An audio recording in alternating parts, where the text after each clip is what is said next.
Hey there. So today I thought I'd make a little different kind of video here. So as you probably know, the sequel to the Batman story Hush came out this week. So this is Hush 2 or H2, I'm not sure how you're supposed to pronounce that. But this is Batman 158. And so this is the sequel to the story by, Jeff Loeb, Jim Lee, Scott Williams, and Alex Sinclair. So everybody who worked on the original story back in '02. So now it's, 23 years later, and we're getting a sequel. So I haven't cracked this open yet. I haven't read it. I haven't done anything. So I thought I would just kind of take a look at it here for the first time and kind of give my thoughts. Again, I actually just reread Hush, the original story. I've read it several times over the years. I've been trying to think of like all the different ways this has been presented over the years, and just about every format that DC has done, they've done Hush in that. I've just thought of another way. It was reprinted yesterday, actually, because there's been so many iterations of this story.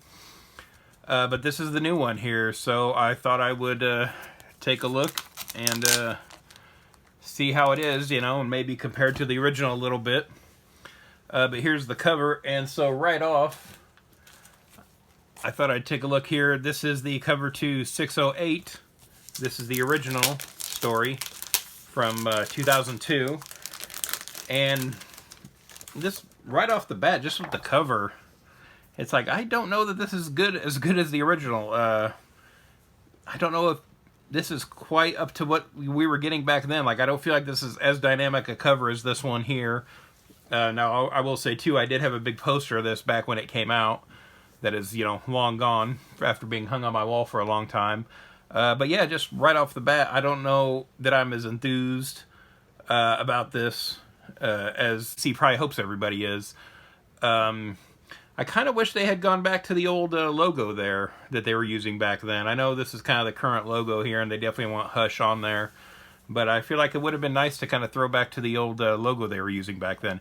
Even though I have heard a lot of artists weren't a fan of that logo back in the day because it had Batman's head on it, like the kind of old school Golden Age logos. But, let's take a look here at the new issues. This is 158. So opening up. Okay, so we have a little bit of the intro caption that was in like every chapter of the original Hush. So it says, I made a promise on the grave of my parents to rid the city of the evil that took their lives, Batman. Now that is different from the original caption that was on the original series. It read more like a sort of like a Marvel intro synopsis that they used to do back in the day. Then, we've got Batman coming down here. Says it seems like yesterday. And he says he got a call from then Captain Jim Gordon, Gotham City Police Department. And it looks like Batman's landing on this garbage truck here. It looks like we've got some clown henchmen here dumping Joker fish on the dam here.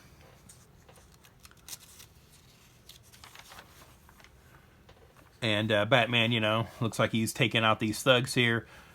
Now, I had seen preview art of some of this that they've been releasing just black and white, and I really did want to see the color of this because Hush is a story that has really great coloring.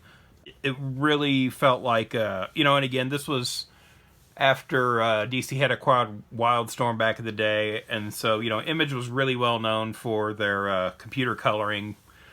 And so when Jim Lee came on to do Hush, it really kind of brought that sort of, image level digital coloring to the book. So yeah, I really want, and I did just read a noir, black and white version of Hush. I probably wouldn't recommend that book because Hush really needs kind of the digital coloring here. And so, we've got that here. So this does look a little better than the preview art I had seen previously that DC was showing everywhere. And I want to say, too, kind of coming into this, a lot of the preview art I was seeing, I wasn't as thrilled about. I don't feel like it looked as good as the original Hush story. And I feel like the 2002 Hush, Jim Lee was kind of firing on all cylinders at that point. Really was a strong story for Batman. I think everybody really brought it with that. I mean, there are criticisms of the original story, which I think are valid. But, I mean, it was like the #1 book when it came out. you know, everybody knew kind of what the job was. So here we've got Batman beating up some thugs who it looks like they have gassed themselves or something here. And, you know, looks like they're, you know, dying, I'm assuming here, so they, Batman can't interrogate them.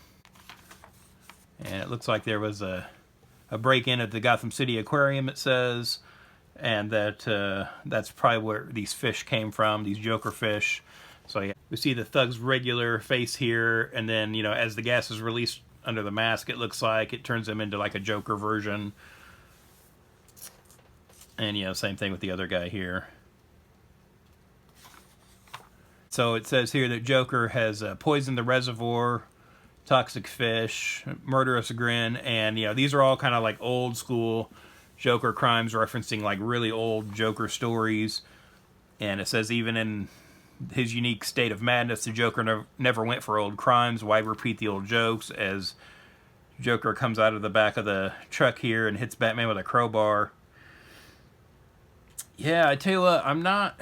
This almost looks more like a Mark Bagley version of Joker. This definitely doesn't look like the almost witch-like Joker that Jim Lee drew in Hush originally. And again, if we're, you know, doing a sequel to that story, I'm not sure why he doesn't look like that more over-the-top, real, like, kind of pointy nose, and he had kind of the curled shoes, you know, on the tip there. So, yeah, I'm not sure why we don't have that same kind of look here for Joker. But it looks like Joker's gotten the drop on Batman, kicks him into the reservoir here. And we've got the laughing fish, you know, which they've said here are piranha coming after him.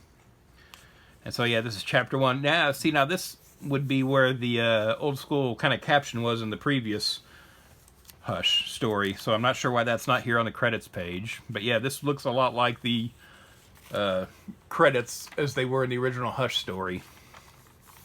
There's a reference here, too. He says, if my cow were removed against my will, forcing it, the assailant would either receive a face full of tear gas or a jolt of gas. That did happen in the previous Hush story when Batman fell.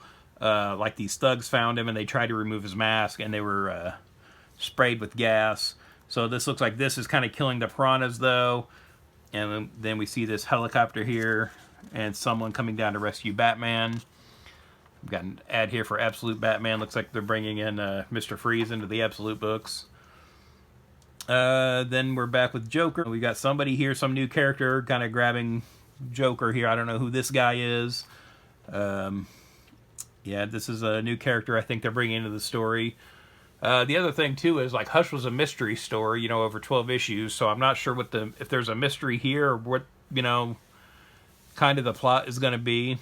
It looks like this guy is yelling on your knees here at Joker. I don't know if he's got some kind of sonic boom voice or what this is, but it kind of knocks out Joker. And then we have a boot here, and we've got somebody whispering, patience is bitter, but its fruit is sweet. Now, I'm assuming this is Hush. That's kind of how he was presented in the original story. So we'll see where that goes. Then, okay, so we're here at the clock tower, and it says it's Barbara Gordon's workplace. Now, she was Oracle in the original story, but she's back to being Batgirl now. So yeah, looks like we've got Barbara talking to Nightwing here in the clock tower. So now Barbara's saying that number 1, which we assume is Batman, just went offline, and so she can't communicate with him. And Nightwing tells her, we've got like 9 Robins and 14 Batgirls and a Huntress. Can you reach out to one of them? Now, in the original Hush story, when Batman was injured, Huntress was like the closest one there, so she was the one on the scene, and that kind of tied into the story, the mystery of Hush.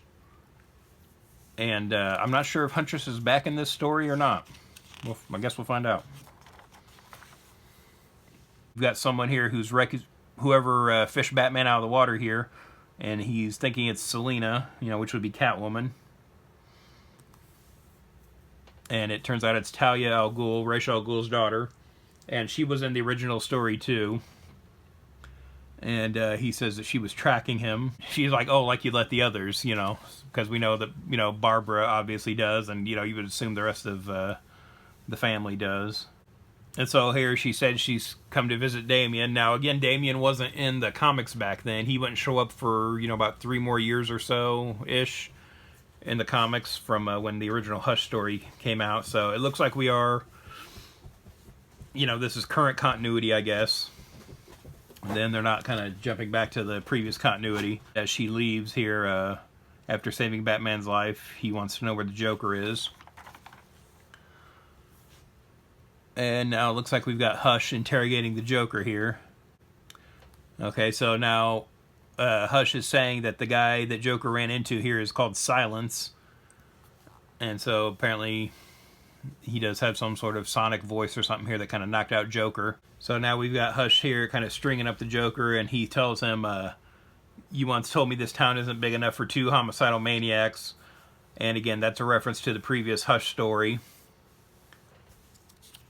So we've got Hush spinning Joker around on a wheel here and throwing scalpels at him after he's kind of wired his mouth open.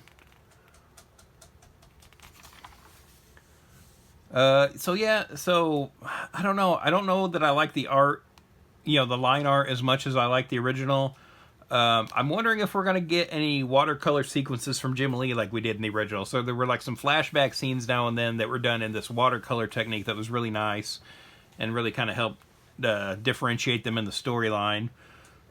So we have this, we've got this panel here of just like all red where Joker's like trying to scream.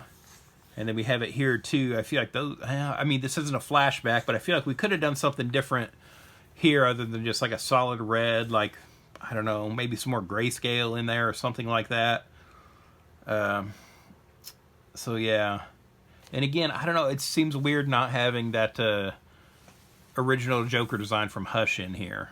So, yeah, I mean, I assume that's just an artistic choice that Jim Lee made here.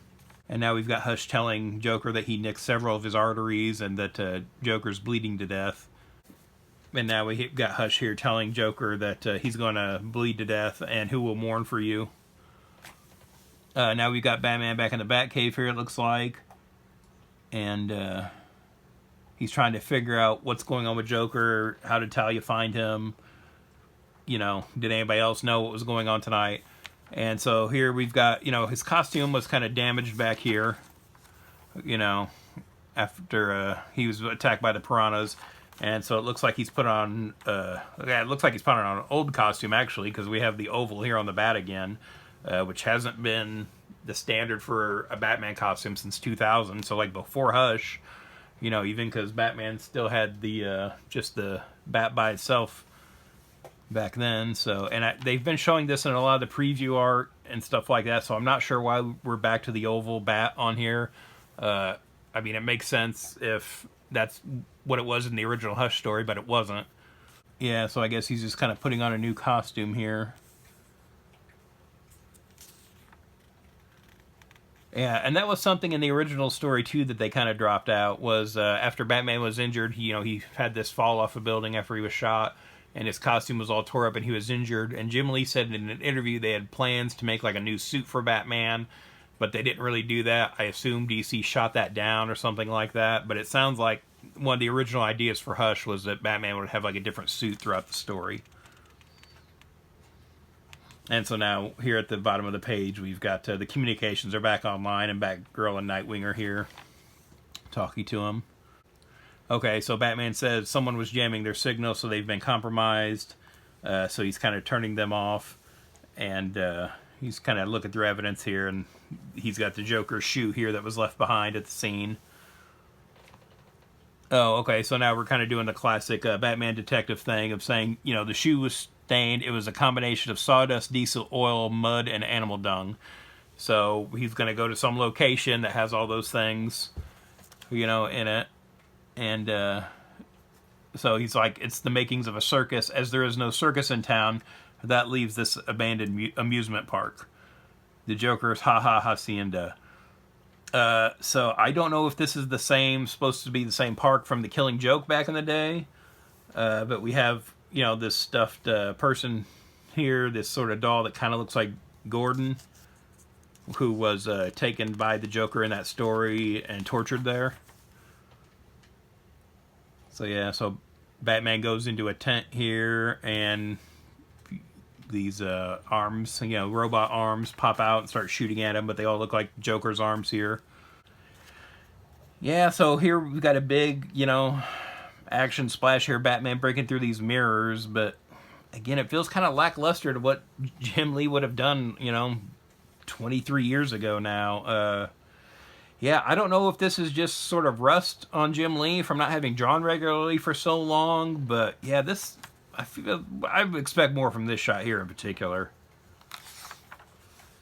Okay, so now we've got Joker strung up here, so it looks like maybe this is Hush kind of pulling the strings here. Batman says here, this was never about the Joker. And so he was a pawn. So yeah, we've got something going on with Hush here. Okay, so now he's saying too, poisoning the reservoir was our first encounter. Okay, so now we've got references here directly to the Killing Joke. So that is how Gordon looked with the collar when Joker was torturing him back then. And Batman saying to himself, how long I've tolerated his existence. And again, this was a theme that they kind of went into in the original Hush story a little bit too, of like Batman getting to the point of almost killing the Joker when Gordon stopped him. So that might be, you know, a theme we're going to look at here again. I mean, the real reason is DC's not going to let them kill off the Joker. You know, the character makes too money. That's why he's still alive. So yeah, we've got some footage here of Barbara Gordon, again from The Killing Joke. And then we've got Jason Todd here being killed by the Joker, hitting him with the crowbar from a Death in the Family story. Okay, so it looks like Batman is being presented with the idea of, like, he can let the Joker die here or save him. And so he gets the scalpel out of the hand here.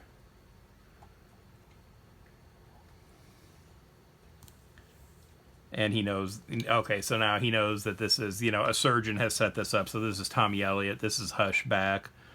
And that's kind of our cliffhanger here. Again, we get another all red panel here. And I mean, it works as far as, you know, differentiating it from the rest of the page here. But I feel like we could have done a little more with that. Again, you know, I'm not just trying to cry about the art here, but this is, you know, a sequel to a story from 23 years ago. We've had plenty of time to kind of work on this and kind of get it, you know, our ducks in a row on this. So this is kind of neat too. We've got a page here of the different variant covers. I know some other companies do this, but DC usually doesn't include that in here. But that's kind of neat. And it looks like we've got ads here for some of the other Batman books that are coming out soon. We've got, you know, the big all-in. Especially, okay, and so now we've got a preview here of the Absolute Martian Manhunter #1, which just came out too. So if you picked up any DC book right now, it's got this in it. Oh, and then we've got an Absolute Green Lantern preview too. So that's next week, I think. After that, this comes out. So yeah. Yeah. So I don't know. I feel like kind of a mixed bag here on this first part. Now they have said this is only going to be 6 issues. The original Hush story was 12. So I don't know if there's really going to be a mystery like there was in the original story. We know who Hush is, so, you know, it wouldn't be that. The other thing is, too, I feel just overall this book feels kind of rushed to me. And again, why would it be? It's been 23 years. You know, I know Jim Lee is in charge of DC now. He has a lot to do. But take the time. You know what I mean? Like, you're the boss. You can say when this book comes out. And, you know, they have already said, too, they're going to renumber Batman with a new #1 in September, which would be when this story ends. So my conspiracy theory on that is that this book is going to be late. They know it. They don't want this to tie up the Batman monthly title. So they're going to start with a new #1, whether or not this story's finished. My prediction is it won't be. We will get Batman #1 regardless of how far along Hush 2 is. And that they can always just go back and keep publishing issues of Batman with this numbering. And that's how we'll get, you know, the wrap-up of Hush, probably after Batman #1 launches. Again, when you're the boss, you can do whatever you want. So, yeah, I think that's how that's going to go. Yeah, now I'll think every now and then, you know, over the years, I'm like, oh, why didn't they ever do a sequel to Hush? You know, it's a decent story. Well, it's a good story. But, you know, they always kind of hype this up. And again, I'm sure part of that is because it is Jim Lee's Batman story. And, you know, he is in charge of DC now, so he can kind of do what he wants. So, you know, they've reprinted this in basically every format they can. But yeah, it's just, I don't know, it feels rushed, and I don't know why it would after so long, you know. Again, if you're going to renumber the book anyway, why not just wait, you know, or do this as a, you know, a standalone series. I kind of surprised they didn't do that anyway. I mean, I'm glad that it's part of the monthly book, because I kind of prefer that anyway, because again, you know, there's so many Batman books being made right now. I don't necessarily need to buy another one, you know, my wallet doesn't anyway. But yeah, I'm definitely gonna, you know, I'm gonna buy these. I'm not saying it's terrible, I just don't really know where it's going. But again, was anything gonna live up to the hype after this long? You know, they could do, you know, the best book ever, and, you know, does it live up to the hype? I don't know if it would at this point. So yeah, that's kind of my thoughts on this first issue so far. I guess I'd give it a fine if I was going to rate it. Yeah, you know, not near mint, but again, it's good. I guess we'll just see where it's going. And have you read it yet? What do you think? How do you think it stacks up to the original Hush so far? Let me know in the comments below, and thanks for watching. If you'd like to follow me on social media, I'm on Twitter/X at Detective651, also on Instagram at Detective651. Be sure to check out my t-shirt store at tpublic.com/user/Detective651. I've got a lot of nerdy designs on there, and there's sales all the time, so check it out frequently.